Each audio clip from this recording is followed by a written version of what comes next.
Have you ever wondered how one of the deadliest conflicts in human history, World War II, actually began?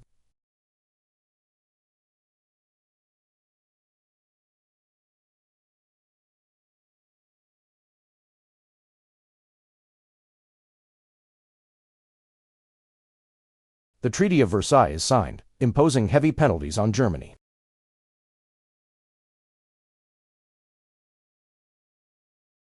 Imagine being told your nation is solely responsible for a global catastrophe, and now you have to pay a bill so large it will cripple your economy for generations.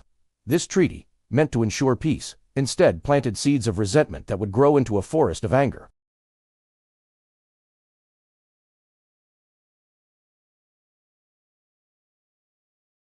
His ideology, fascism, emphasizes nationalism, militarism, and total obedience to the state. He becomes a dictator, known as Ilduci, the leader.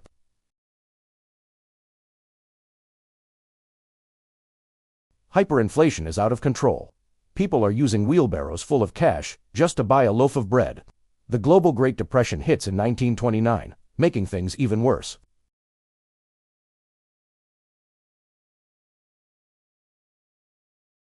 This is where Adolf Hitler and his Nazi party enter the picture.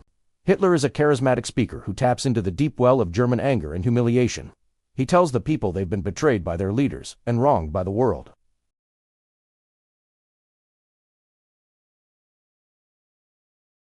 His message resonates with millions of desperate Germans. By 1933, Hitler is appointed Chancellor of Germany. Within a year, he dismantles democracy and declares himself Führer, the absolute leader. The Stage 4 conflict is now set. While Europe was a powder keg, on the other side of the world, Japan was also on the move.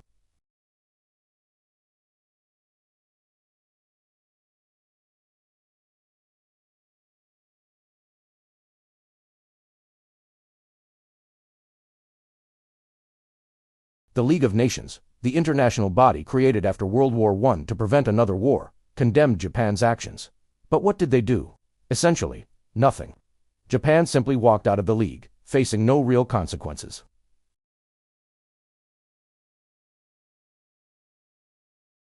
Seeing Japan's success, Hitler felt emboldened. He began to openly defy the Treaty of Versailles.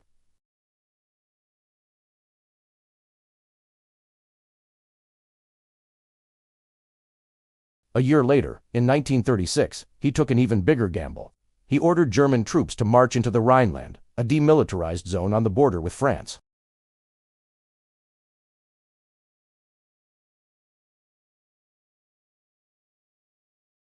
They chose a policy of appeasement, giving in to Hitler's demands in the hope that he would be satisfied and peace could be maintained.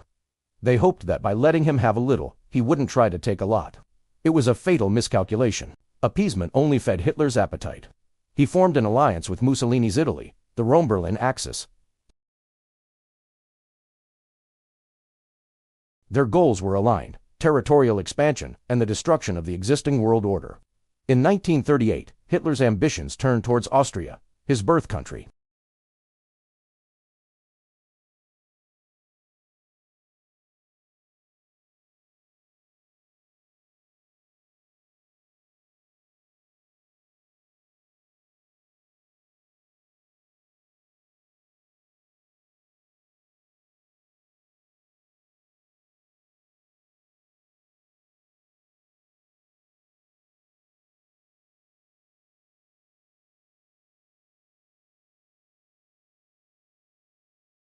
Chamberlain returned to Britain, famously declaring he had secured peace for our time. But he hadn't. He had only bought a few more months.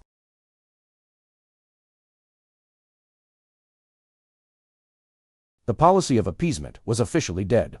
It was now clear that Hitler's ambitions were limitless and that he could not be trusted. The final straw came with Poland. Hitler demanded the return of the port city of Danzig and access across the Polish corridor. Britain and France, finally realizing the danger, pledged to defend Poland if it was attacked, but Hitler was undeterred. In a shocking move, he signed a non-aggression pact with his ideological enemy, Joseph Stalin and the Soviet Union. This pact secretly included a plan to divide Poland between them. With his Eastern Front now secure, Hitler had a green light. On September 1, 1939, at dawn, German forces stormed across the Polish border. The German military unleashed a new, terrifying form of warfare, the Blitzkrieg, or Lightning War.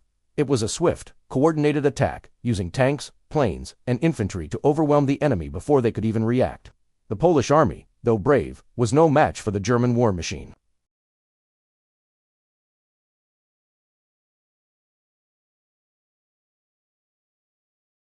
The Second World War had begun.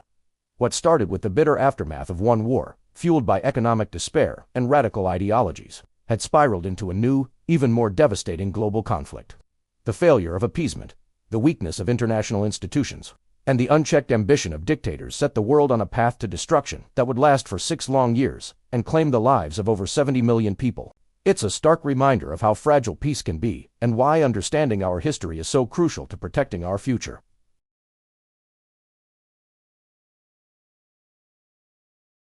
And subscribe to the channel for more deep dives into the events that shaped our world. Let us know in the comments what part of this story you find most fascinating. Until next time, stay curious,